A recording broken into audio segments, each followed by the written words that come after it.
Hello friends, this is Ramana. Today I will show demo on for each variable enumerator in SSIS.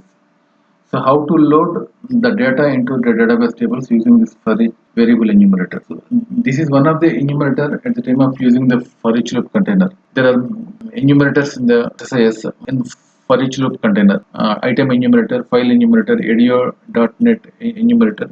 Like this variable enumerator also is one of the enumerator. The use case is different. So this is used to enumerate the data inside the variable. This enumerator to loop over the object variable to get the data from that object. So if you want to iterate data coming from arrays and array list in the C# code, this is for each variable enumerator is very much useful. So now I'm showing in this demo how to iterate the data from the array list using this for each variable enumerator and load the data into the SQL Server tables in this example. For that, first I am declaring the variable whose data type is object.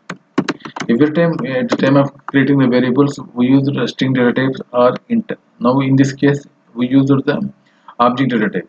It will store the values in this. If you want to store the values inside the variables, so object data type is the right to use. After that, you need to write some C# code in script task.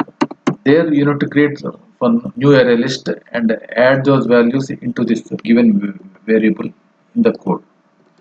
After that, this is the first part. Next, you have to drag the for each loop container to at the time of the configuring, we are selecting this variable for the in for each loop container and mapping with the index with 0. After that, we execute SQL task to load the data into the table. So this is my table. Now I want to load all weekday names into this table. It contains two columns, ID and name, where I need to provide these values in script task. So first I am dragging the script task. Before that I am creating one variable and mentioning it as a weekday variable. My variable name is weekday. My data type is here object. Close it. Now you can drag the script task. You have to select the read write variables. Select a variable and edit script. So here we need to write some namespace. At the time of the files and folders, we use system.io. Now in this case, we use system.collection. In this namespace, we can get the array list and arrays, array data types. Here you need to write your code. First I am declaring the array list. Array list, I am giving a temporary variable name here, ARLIS, and this is new array list. New array list and with semicolon. Now I am adding to this variable all my values. For that, ARLIS is my variable name. Dot add is the method. Using the method, I am declaring this as starting from Sunday, and with semicolon. I'm taking all this Monday, Tuesday, Wednesday, Thursday, Friday, and Saturday.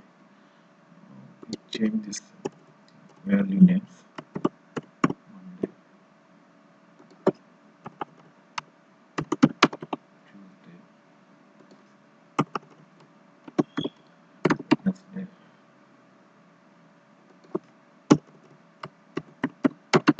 Thursday, Friday,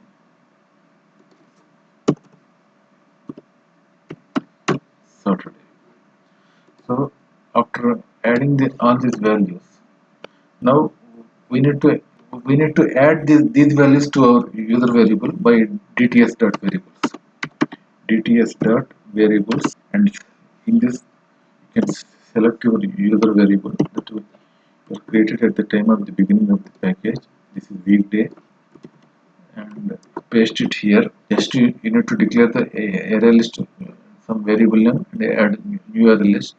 For that variable, you need to with the add method, you need to declare the variables, all variables, and all these variables stored in the array list. We need to map them to value, not to string here. Value is equal to arr is variable, and semicolon. Save this data, close it. Okay.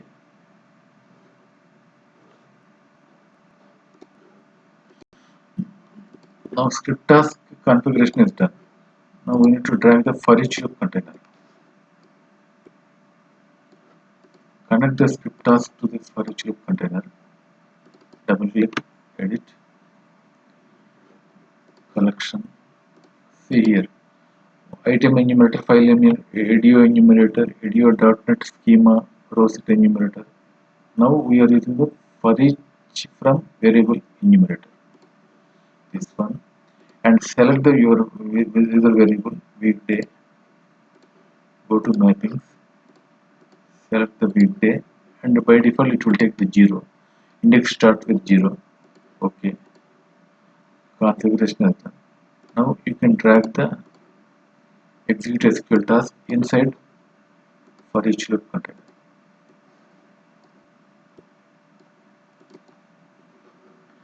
Go to connection here, select connection, and table sample. Okay.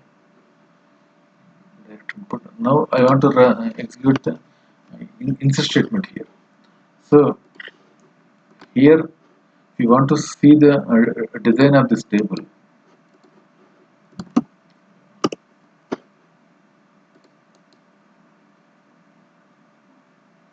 script of this table,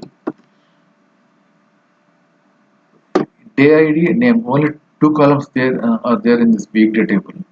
Day ID is int, and it's int identity 1 1 not none. So we need not give integer every time at the time of the insertion statement. It will take automatically. We are already declared 1 comma 1, that is it will take automatically.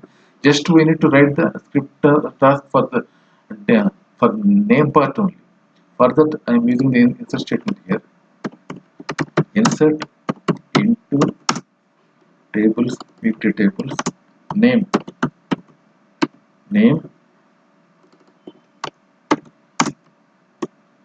values. After values, we are providing question mark. That means it will take the values from the array list to the user variables. I am writing this in SQL statement. Okay. In parameter mapping, you need to add, select the user variable weekday. Input data type is here, varchar, and parameter mapping here is 0. Parameter name is 0. And if you want to give one more column, then you have to give the add the one more. Here only we want to insert only one column. That column is 0. If you want to add one name and ID, then you have to add one more parameter mapping. So here only one parameter mapping is enough. So all set. Now after running this query, all 7 weekday names are loaded into this table. Currently, once again, make sure there is no data in this table. I'm running this package now. See, all 7 weekdays along with names are loaded into this table. So, only tricky part here is writing the code here. The writing the C# code, declare the one array list, new array list, and add those values to this new array list. After that, you need to add them to the pass those values to the user variable. And in the SQL task, you write your insert statement in the command, your insert statement. After running this, all data will be loaded into this table. So this is the use case to load the data by using the ForEach variable enumerator. Hope this video helped to you to understand what is variable enumerator. Thanks for watching the video. Thank you.